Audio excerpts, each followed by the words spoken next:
Asal mula tanaman gambir ada di Desa Toman. Jadi menurut cerita dari kakek-kakek kan yang dahulu dan juga dari bukunya KUD Gindesugi mengatakan bahwa dulu ada puyang yang namanya Gindesugi yang mengambil tanaman dari Empat Lawang itu ditanamnya di sini.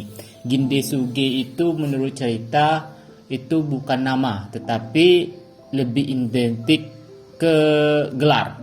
Kalau sekarang lebih sering kita sebut dengan sebutan kepala desa. Itu kurang lebih sama ya antara Gindesugi dan juga kepala desa. Dan juga yang sering menjadi mitos tanaman gambir ini, kebanyakan orang mengatakan bahwasanya gambir di Sumatera Selatan ini hanya ada di Desa Toman dan bisa hidup cuman di Desa Toman.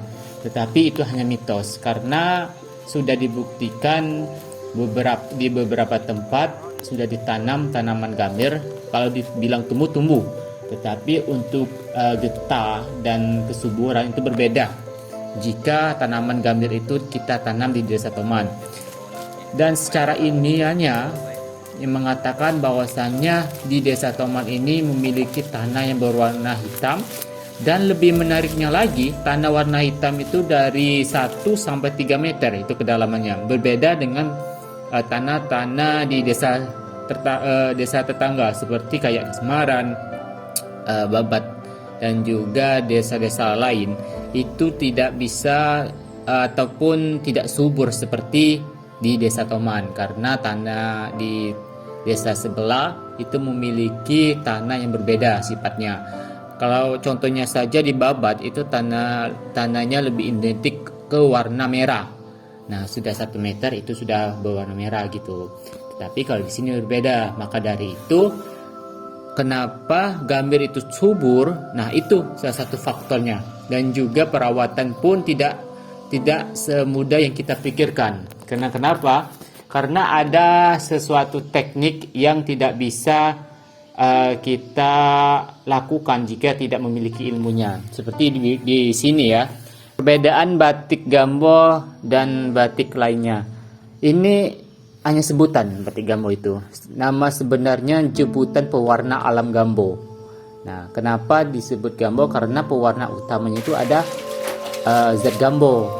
Kalau di Palembang dan juga di Jawa memang ada jemputan, tetapi dia menggunakan pewarna kimia ada. Pewarna alam yang lain ada juga, tapi mereka tidak menggunakan pewarna alam bahan utamanya itu dari Gambo. Kalau di sini kita menggunakan Gambo itu sebagai bahan utama.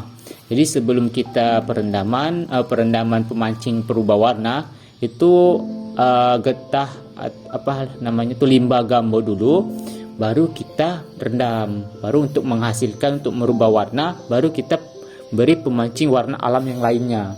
Itu salah satu perbedaan. Tetapi sebenarnya batik Gambo ini hanya singkatan biar mudah kita mengingatnya. Nama aslinya jemputan. Jadi jemputan pewarna alam Gambo atau disingkat batik Gambo. Jadi kita biar enak dan juga bisa membedakan antara jemputan di tempat kita dan juga jemputan di tempat kabupaten atau kota di provinsi yang lainnya.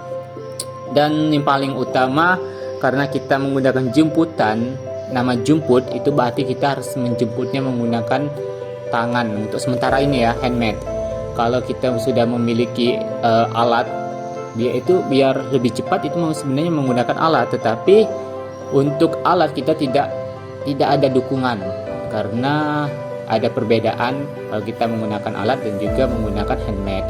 Handmade ini kita menggunakan tenaga manusia, membutuhkan waktu yang tidak sebentar karena kegiatan ibu-ibu di sini yang rata-rata ibu-ibu yang menjemputnya itu tidak hanya fokus ke jemputan, tetapi ada kegiatan-kegiatan yang lain. Makanya setiap kali ada pemesanan jemputan Gambo itu membutuhkan waktu 2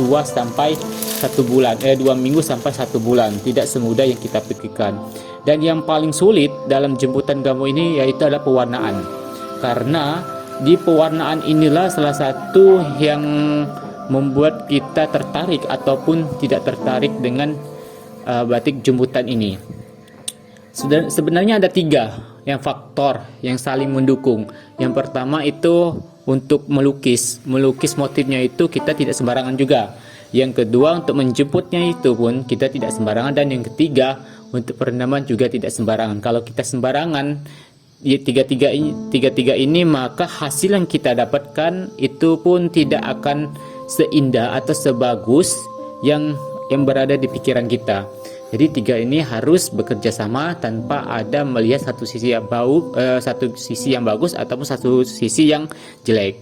Yang paling utama lagi, jemputan kita ini karena menggunakan alam itu sifatnya tidak bisa warnanya cerah. Jadi cerah kayak kimia.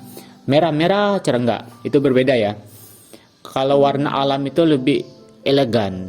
Jadi coklat elegan, hitamnya lebih elegan, tidak terlalu menjreng gitu. Warna merahnya pun tidak jreng kayak yang sering kita lihat gitu. Berbeda dengan pewarna kimia. Lihatlah kalau pewarna kimia kebanyakan warnanya jreng, dan juga dalam satu dasar atau pakaian itu memiliki 3 sampai 5 warna, itu kebanyakan. Tetapi tidak menutup kemungkinan ada juga pewarna kimia yang menggunakan satu warna kayak hitam aja, coklat aja gitu, dan lain sebagainya. Yang paling utama yang membedakan jemputan pewarna alam Gambo dan dengan jemputan yang lain itu berada di pewarnaan. Itu yang paling utama. Kita bisa melihat ini apakah jemputan dari pewarna alam Gambo ataupun jemputan dari pewarna alam yang lainnya atau dari bahan kimia.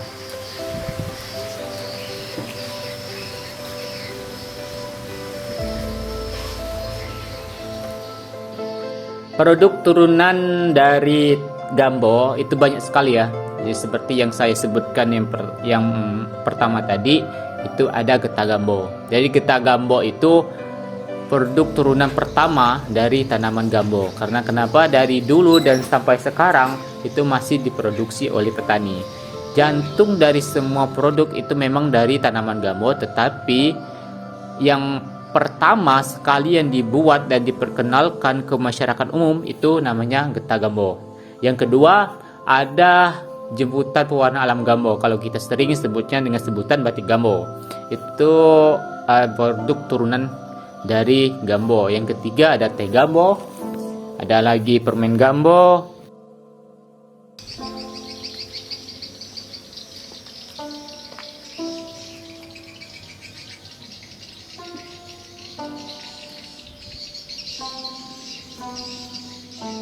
Maka kami akan kasih tahu kepada teman-teman bahwasanya Gambo ini produk turunannya bukan hanya getah Gambo dan juga batik Gambo, tetapi banyak sekali produk-produk turunan dari Gambo ini.